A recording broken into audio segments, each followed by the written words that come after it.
Yes, perfect. We're alive. So hello and welcome to a very special guest today, Humaira Abid. I say it right now, Humaira Abid, and we are at the Bellevue Art Museum, and it is Humaira's first solo museum exhibition. You had many of them, but it's your first solo exhibition at the Bellevue Art Museum. So welcome and congratulations to you with your first exhibition. And first of all, I wanted to say that I feel, well, it's a privilege to meet you and have an opportunity to talk to you.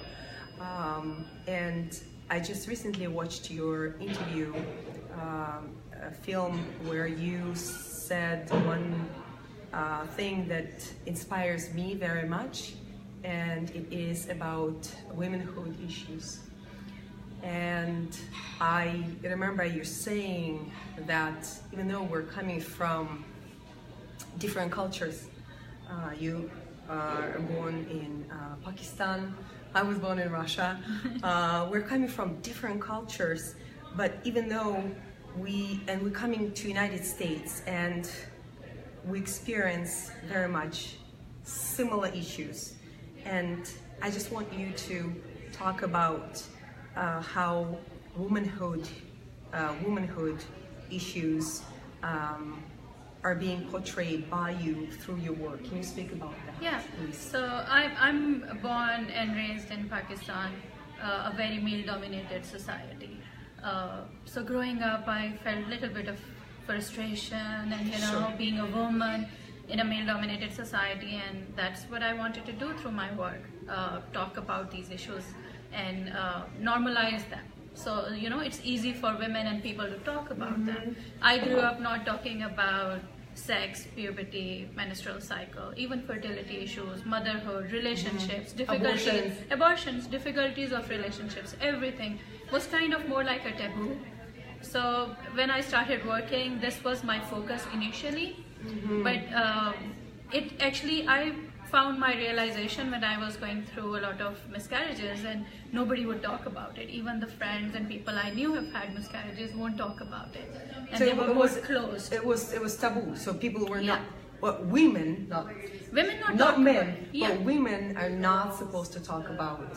Yeah, and I asked one of my friends, I remember, and I remember her response. She said, the reason is because if women talk about it, they end up getting the blame. So people say it's their something fault. is wrong. It's something with them. Yeah, what's wrong with you? Yeah, so they just stopped talking about it. So when I did the whole series around that, red series around that issue, I had some women who came and started crying. So it impacted them because they're holding inside. They're holding that fear and the pain inside. Yeah. And when you allow with your work to talk about those issues, actually you see those issues. It's very interesting how you use color red. Yeah, I mean, I believe when you share your story, it gives courage to other people to share their story as well. It heals you, and it gives courage to other people. So sharing story is important for me, and I feel is important for the society as well. Not talking about has not been able to resolve an issue. So I feel talking is going to resolve. And when I started traveling to different countries, that's exactly what I felt. No matter where I was, Africa, Europe, America, Pakistan, Asia, everywhere the issues were same. It was just the difference of scale. That I remember you were saying. It's just different, but it's still the same. We're experiencing the same issues in the United States. Growing up, I looked at US, or we women looked Sure. at US as an example where women have more, almost equal rights and freedom and everything. But when I came here, I realized there are still issues here, like women doing the same job and not getting paid equal to men, doing the same amount of work and not getting recognition. Like scientists, women who are scientists are not getting recognition for their work as much as the men are getting recognition. Right. So there are so many issues in every culture which need to be resolved and raised, and yeah. So your work, Searching for Home, where the name came from? How did you come up with that name? So I grew up my parents were born in India, and they moved to Pakistan, migrated to Pakistan at the time of partition, 1947. So I grew up hearing about the stories of migration. Then when I was growing up, I saw a lot of refugees from Afghanistan. Until 2013, Pakistan was on top of the list for taking maximum number of refugees, still in top 5. So I saw a lot of refugees trying to find their home again, struggling. And then I moved here about 10 years ago. And after a couple of years, I felt this was my home. But whenever I visited Pakistan, everybody was like, "Are you going home?" So I started. Pakistan is your home. I mean, it's your where you were born. So it's my country of birth and where I was raised. Yes.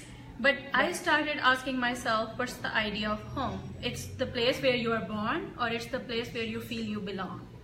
So it's a conversation. I struggled at least for 7 years. Yeah. Personally. Yeah. Where's my home? Yeah. Is it this is my home, it's gonna be my home? Does it feel like home, or back in Russia? Yeah, and it's completely fine if you don't really feel at any place that this is actually your home. You may be still in the transition of finding a home. So that's how this idea started in my mind. And I started talking and thinking about home and to other friends and people who have moved from different areas. And then I was talking to museum about having a solo, and that's what I discussed with Jennifer, who is a curator. Right. And then we both agreed, because she also have migrated from Israel so to US. She has that experience. Yeah. And then we became so little emotional also, but we felt this was a very relevant topic for a show right now. And I strongly believe that I could. For now, yes, true. Yeah. So it needs to be raised. And in my show, I again kept the point of view of women and girls. Yeah, that's what my question whether would be.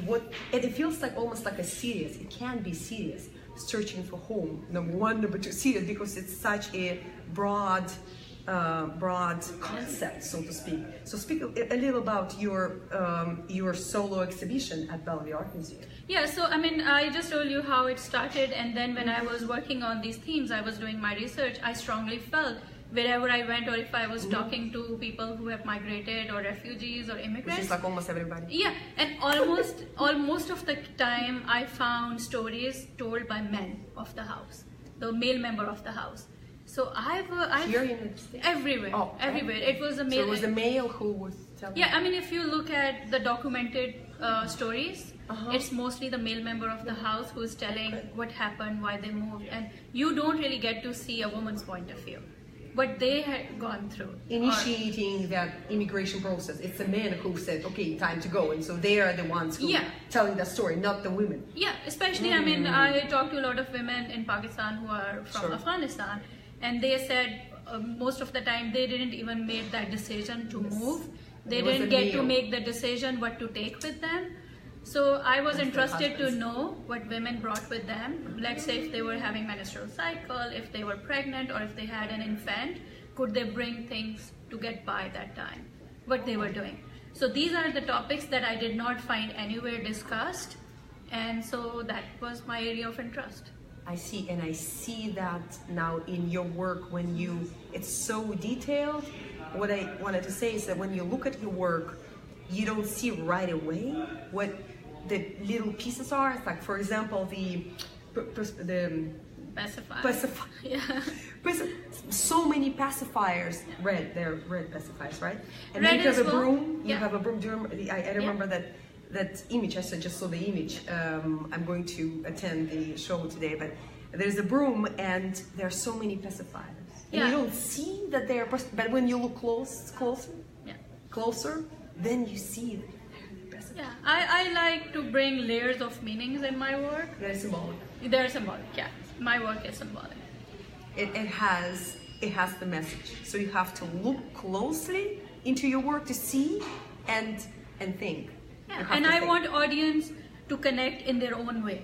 I don't want to dictate anyone to look at in a particular way, but I want to keep it slightly open so everybody can relate and find their own story within the symbolism. So good. Thank you so much, Humaira. You need to come and attend to see Humaira's solo exhibition, Searching for Home, at Bellevue Art Museum in Bellevue, Washington. So I hope to have more conversations with Humaira, and I hope for you to have more exhibitions and your work to be displayed for us to see, so we can be inspired. We can have those conversations that are taboos, or people are not willing to speak about them because we all fear to be not accepted. And I think even in the United States of the 21st century, 2017, but we still have so many taboos in our society. So thank you for bringing that conversation to us, so we can be less, have less fear in us. So. Yeah, my pleasure. And if my work can ever make anybody think, and even if it starts a conversation, I will feel I'm doing my job. Thank you. Thanks so much. Thank you. Thank you for watching. Thank you. Thank you. Oh, finish.